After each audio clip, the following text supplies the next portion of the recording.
नमस्कार. नियम कानून बनवले जातात की गुन्हे होऊ नयेत म्हणून, पण गुन्हेगार त्याच्यावर सुद्धा कडी करतात. आता बायकांना आपल्या समाजात, भारतीय समाजात खूप मान आहे आणि खूप सूट पण आहे, बऱ्यापैकी सूट आहे आपल्या, बऱ्यापैकी. पण ह्याचा गैरफायदा घेणाऱ्या बायकासुद्धा आहेत, खूप आहेत. आता काही बायका अशा खोट्या पद्धतीने जाळ्यात अडकवणं, केसेस करणं, एखाद्याला त्रास देणं, अशा बऱ्याच केसेस करतात, बऱ्याच गोष्टी होतात.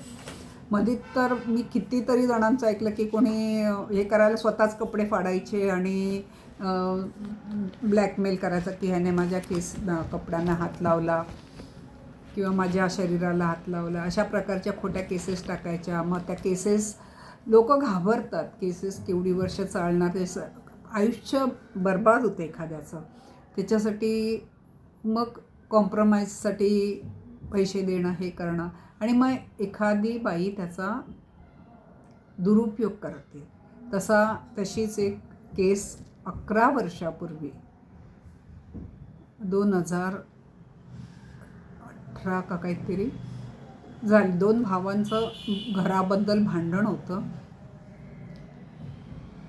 मोठा भाऊ राहत होता, छोट्या भावाने तिथे त्या घरात राहत नव्हता. तर मोठ्या भावाचा मुलगा बसला होता घरामध्ये, तर एक बाई घरात घुसू लागली. तर त्या मुलाने विचारलं की तू का घुसतेस, तू इथे घुसू नकोस. तर म्हणाले, नाही, मला त्या तुझ्या काकाने घर भाड्याने दिलेलं आहे, रूम, मी तिथे जाणार. तर तो म्हणाला, नाही, ह्याच्यामध्ये एंट्री करायची नाही. आणि मग त्यावेळेला त्याने मोबाईलवर तिचं व्हिडिओ शूटिंग केलं आणि त्याने तिला घरात घुसू दिलं नाही. ती गेली पोलीस स्टेशनला आणि तिने कंप्लेंट केली की माझं व्हिडिओ शूटिंग ह्या मुलाने केलं. आणि 354C ही केस, ह्या ॲक्टखाली त्याच्यावर त्या मुलावर केस बनली. 11 वर्ष ती केस चालली, सुप्रीम कोर्टापर्यंत गेली. आणि काल सुप्रीम कोर्टातून असा नियम सांगितला, हे बरोबर आहे की स्त्रीचे व्हिडिओ काढू नये, पण कुठल्या परिस्थितीत, जर ती म्हणजे ती चोरी करताना पण व्हिडिओ काढायचा नाही असं होईल का? जर ती इंटिमेट झाली असेल आणि वेगळ्या परिस्थितीत असेल, जर ती लघुशंकेला वगैरे जात असेल, जर ती कपडे बदलत असेल, अशा वेळेला तिच्या परवानगीशिवाय तिचे व्हिडिओ काढू नये. आणि दुसरी गोष्ट म्हणजे व्हिडिओ काढणं वेगळं आणि व्हिडिओ व्हायरल करणं, तिच्या परवानगीशिवाय व्हिडिओ व्हायरल करणं, ही महत्त्वाची गोष्ट आहे. की त्याने त्या मुलाने व्हिडिओ व्हायरल नाही केला, त्याने नेऊन पोलीस स्टेशनला ती एक प्रूफ म्हणून दाखवला की मी ह्या बाईला काही केलेलं नाही, ही बाई एंटर करत होती आमच्या घरात जबरदस्तीने, तर तिला मी घेऊ. पण ही केस 11 वर्ष कोर्टात चालली आणि काल त्या मुलाला 11 वर्षानंतर सुटका झाली. विचार करा, कायदा 354 हा बायकांच्या संरक्षणासाठी झालेला आहे, पण अशा 1-2% बायका त्याचा गैरवापर करतात आणि खऱ्या म्हणजे मग लोकांचा पण बायकांवरचा विश्वास जातो. कारण मला अगदी जाणवतं, ज्याला आम्ही नवीन नोकरीला लागलो होतो, आम्ही गाडीत वगैरे चढलो की पहिल्यांदा आम्हाला या गं बस, म्हणजे सगळे आम्हाला प्रोटेक्ट करायचे. आमचा चेहरा बघून, आम्ही कावऱ्या झालेल्या बघून विचारायचे, तुम्हाला कुठे जायचं आहे, काय हवं आहे, काय नको. पण हल्ली हा प्रकार होतच नाही, कारण मुली पण स्मार्ट झालेल्या आहेत. आणि दुसरी गोष्ट म्हणजे आपण मदत करायला जाऊन आपल्याच अंगाशी काही येणार नाही ना, ही पुरुषांना सुद्धा भीती वाटते.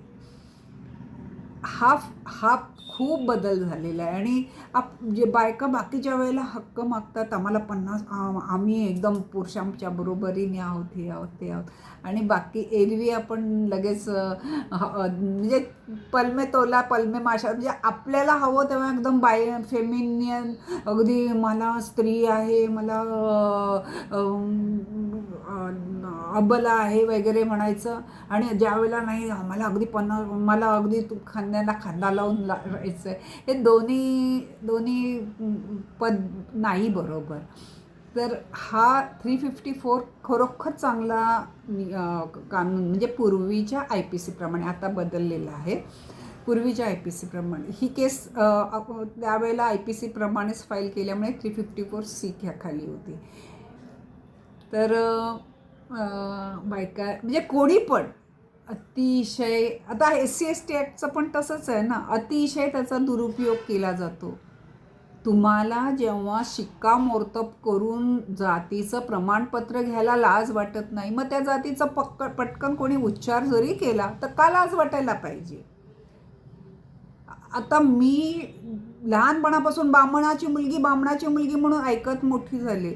तर माझ्या जातीचा मला कोणी उच्चार केला तर, आणि ते पण ब्राह्मण पण म्हणायचे नाही, बामण म्हणायचे, कोणी बारामण म्हणायचे, पण मला त्याचं कधी काही वाटलंच नाही. आहोत आम्ही ब्राह्मणाच्या पोरी. आता त्यांनी अवहेलना करून हेटाळणी म्हणून त्यांनी चिडवायचं आहे का त्यांना मोठेपणा करून चिडवायचं आहे?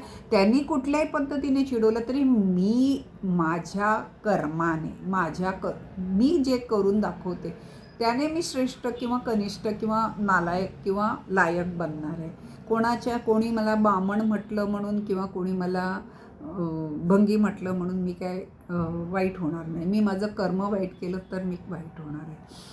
आता विषय थोडा बदलला SC/STवर आल्यामुळे, पण नियमाचं कायद्याचं पळवाट काढून तुम्ही खोट्या केसेस करता.